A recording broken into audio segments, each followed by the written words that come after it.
என்ன பண்ணுறாங்க, அந்த கோயிலில் வந்து நடந்த இன்சிடென்ட் வச்சு முடிவு பண்ணுறாங்க. இந்த மாதிரி வந்து விடவே கூடாது. பாவம் மதுவோட வந்து அம் வந்து இந்த மாதிரி விஷயத்துக்கு காரணமே வந்து ராகு தான். அதனால் ராகுவும் அபியும் தான் ஒன்றா சேரணும். இந்த கல்யாணம் நடந்தே தீரணும்னு சொல்லிட்டு முடிவு பண்ணுறாங்க. வீட்டுக்கு வந்தோடனே வந்து எல்லார்கிட்டையும் சொல்கிறாங்க. சீக்கிரமாகவே வந்து மதுக்கும் வந்து ராகுவும் கல்யாணம் நடக்கணும்னு சொல்லிட்டு. இதை கேட்டு ராகு ரொம்ப அப்செட் ஆகிறாரு. அவரால் தாங்கிக்க முடியல. மனசு கஷ்டப்படுறாரு. அவரால் தாங்கிக்க முடியாத ட்ரிங்க்ஸ் அதிகமாக பண்ண ஆரம்பிக்கிறாரு. இதனால் ராகுவோட நிலைமை ரொம்ப மோசமாக போகுது. இதில் பார்த்துட்டு இருக்க மது வந்து ராகு கிட்ட என்ன விஷயம்னு கேட்குறாங்க. எனக்கு நல்லா தெரிஞ்சு போச்சு ராகு, நீ ஏன் இப்படி பண்ணுறேன்னு சொல்லிட்டு. நம்ம 2 பேரும் ஜோடி சேர்ந்துட்டா அதுக்கப்புறம் வந்து அபியோட நிலைமை என்ன ஆகும்? அபி கல்யாணம் ஆன பொண்ணு, அவளுக்கு யார் இருக்கா அப்படின்னு தானே நீ யோசிக்கிற. எனக்கு தெரிஞ்சு போச்சு. அதனால் இதுக்கு ஒரு முடிவு நானே பண்ணுறேன் அப்படின்னு சொல்லிட்டு மது யோசிச்சுட்டு இருக்காங்க.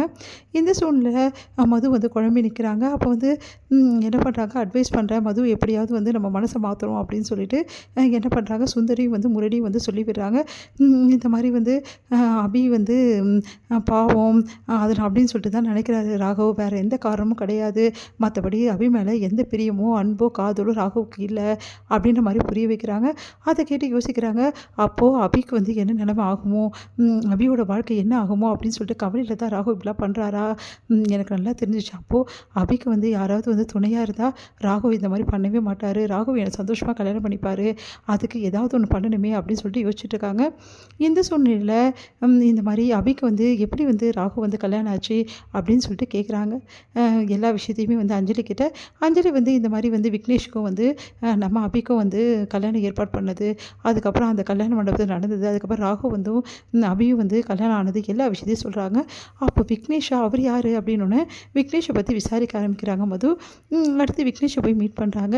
அப்போ விக்னேஷ் வந்து இந்த மாதிரி நம்ம அபி மேலே காதலாக இன்னும் கூட இருக்கிறத நினச்சி யோசிக்கிறாங்க.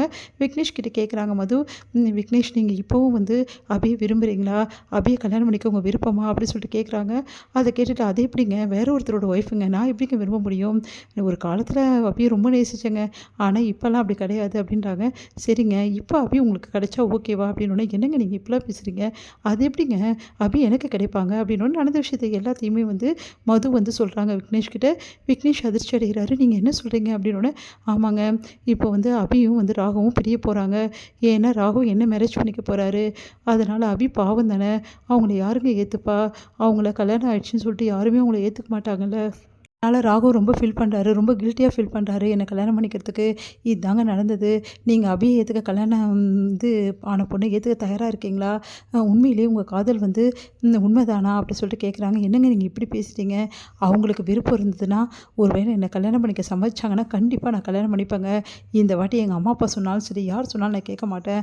எனக்கு அபி மறுபடியும் கிடைச்சா எனக்கு அது போதுங்க அப்படி சொல்லிட்டு அவ்வளோ சந்தோஷப்படுறாரு.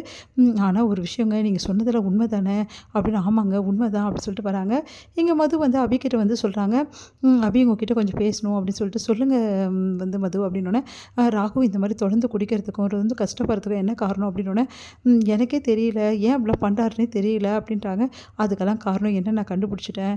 ஏன்னா நானும் அவரும் கல்யாணம் பண்ணிக்கிட்டால் உங்கள் வாழ்க்கை என்ன ஆகுமோன்னு தான் ராகு ரொம்ப கில்ட்டியாக ஃபீல் பண்ணுறாரு.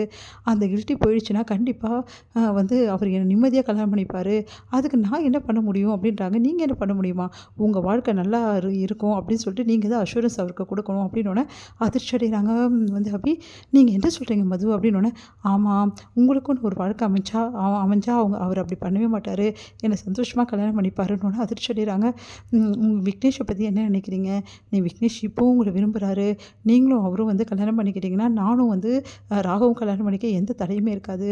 தயவுசெய்து விக்னேஷை நீங்கள் கல்யாணம் பண்ணிக்கணும் ப்ளீஸ், இந்த விஷயத்துக்கு நீங்கள் சம்மதிக்கணும். இதை கேட்டு வந்து அபியால் தாங்கிக்க முடியல. செம்ம டென்ஷன் ஆகி, நீங்கள் என்ன சொல்கிறீங்க, நீங்கள் எனக்கு கல்யாணம் ஆகிடுச்சு, தேவையில்லாதெல்லாம் எதுக்கு பேசிகிட்டு இருக்கீங்க, அப்படியே என்ன அப்படி இப்படி பேசுகிறீங்க, ராகவுக்குள்ளே தான் உங்கள் கூட கல்யாணம் ஆகிடுச்சு, அதுக்காக நீங்கள் வந்து ராகவ் கூட என்னை சேர்த்து வைக்கணும்னு நினைக்கலையா, அது வேறு இது வேறுங்க, அதுக்கு வேறு ஒரு வந்து காரணம் இருக்குங்க, ஏங்க இவ்வளோ பண்ணுறீங்க, பாருங்கள், நான் இந்த கல்யாணத்துக்கு வந்து சம்மதிக்கணும்னா ராகவ் கில்ட்டி இல்லாமல் என்னை சந்தோஷமாக கல்யாணம் பண்ணிக்கணும், அப்போ தான் நான் வந்து சம்மதிப்பேன். அதுக்கு நீங்கள் நல்லா இருந்தால் மட்டும்தான் ராகவ் என்னை கல்யாணம் பண்ணிப்பார். அதனால் நீங்கள் விக்னேஷை கல்யாணம் பண்ணிங்கன்னா மட்டும்தான் அந்த கல்யாணத்துக்கு சம்மதிப்பேன்றாங்க. அதிர்ச்சி அடைகிறாங்க அபி.